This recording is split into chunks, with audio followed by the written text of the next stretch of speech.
Welcome back. This is a crystal clear mind.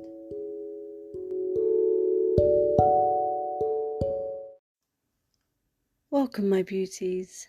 How are you all doing? You know, it's been a crazy couple of weeks since my last podcast on the full moon.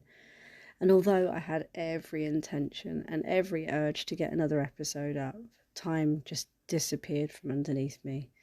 It's like someone just keeps moving the hands of the clock by an hour going forward every time I'm not looking. Honestly, in the blink of an eye, doesn't describe it. We've been busy with work and with life and with the kids and running around because they've got a busier social life than we have. And to boot, we caught colds that have knocked us to our knees. So if I sound nasal and raspy, which is how it sounds to me right now, I do apologise, but I really wanted to get this episode up in time for the new moon tomorrow. Since the last episode, I am so proud to see that we've got new countries listening in. So as always, wherever you are in the world, I would love to know where you're listening from. Say hi, let me know. But most of all, I just want to say thank you so much to all of you for tuning in. For those of you that don't know already, I have a private Facebook community group, which I keep set as private, so that it's a safe space for people to chat freely if they want to. It's a place where I kind of communicate about the podcast, but also just it's a holistic spiritual space for people to ask questions and to talk amongst themselves, talk to me, I talk to them. So if you would love to join, we would love to have you there. You can find it by searching Facebook. Just search for a Crystal Clear Mind community group. Make sure there's an A before that, so a Crystal Clear Mind community group. And you'll see it's got my little picture of the podcast logo, so you can't miss it. So the reason I'm here tonight, sounding all hoarse and whatnot, is tomorrow we've got another new moon phase. So this new moon is quite an interesting and deep one. So tomorrow, 13th of November, we welcome the new moon. And this time it's in Scorpio, making its energy all about transformation. Allow the energy of this moon and the intuitive guidance you will receive from it transmute your shadows into strengths. It's really going to be a very powerfully intuitive moon, which asks us to go deeper, and it asks us to look into what our intuition is guiding us towards. So 2 weeks ago we had the Taurus full moon, which asked us to be grounded, still, asked us to find our inner calm and to work with our energy and to feel that stillness within us. It was in Scorpio energy at that time, which already brought us around to digging deeper into ourselves and reflecting on ourselves and our emotions. So you might find this supercharged moon's dark energies are kind of calling out to you. You might find that this new moon is intense. Emotions and feelings, they may be deep, they might be a bit raw. You might find old memories and fears arising that usually hide in our shadows or in our unconscious mind. But you must know that this is all part of the process in this lunar cycle. And the Scorpio energy is all about making the unconscious conscious. So if you find yourself in these intense feelings, I want you to ride the wave out. Allow the moon to reveal the buried truths, allowing you to understand that deeper layer of yourself. You kind of need to be one with these emotions. Let them show you, let them teach you, and let them transform you. Consider them to be little messages to help guide you back onto your true path. So we had the Taurus full moon and the eclipse 2 weeks ago that offered us the opportunity of deep knowing and understanding about what it was time to let go of and to release in order to create your life as you had envisioned it. And this new moon is the time for that purge, a deep, deep purge that will occur so that you can make space for more important things. And it's also to show you the conscious decisions that you're going to need to make to move forward in a different way. So it asks you to sit with these intense, deep, soul-filled feelings. And if you are able to do that and be with these uncomfortable emotions that you need to notice the patterns whilst you're doing it. Why are you being triggered? Are you getting in your own way of having the life that you wish for? Do the same doubts, the same fears hold you back? And in this moment, you have an amazing opportunity with this new moon to set yourself free. This act alone will take strength and clarity, raw honesty, and soul searching. But I feel that you're ready. We are all ready. Know it in your bones that you are ready, and then release it along with those feelings and those fears and those doubts and those thoughts and patterns which no longer serve a purpose for you.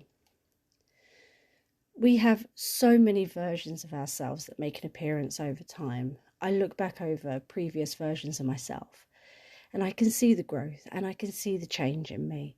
And I can see why this is no longer the version that I am today. And also that it won't be the version of me that I will be next week or next year. In this new moon, as with all new moon phases, it's time to let go of the older versions of yourself and any aspects of your life, your beliefs that you have now definitively outgrown, and step into the light and claim this new version of yourself with every powerful and inspiring cell in your body. Claim it. This is the new me. This is who I am today. Use this energy to express with total unwavering demand what it is that you want. What do you desire most? What are you ready for in your life? This Scorpio new moon is all about wanting to know what it is that you need, what it is that you seek. So let it know. Now, the intense Scorpio energy, it's not about letting go, but nor is it about shadow work either. It's all about looking at what really is and then shifting it into something that helps you become who you are meant to be right now. So by sitting with those emotions whilst looking at the things that hide in the shadows in you and doing that really deep inner honest work, you are allowing yourself the space to demand from this energy what it is you want, because it really wants to know, and then it can help you get back on track to who today's version needs to be.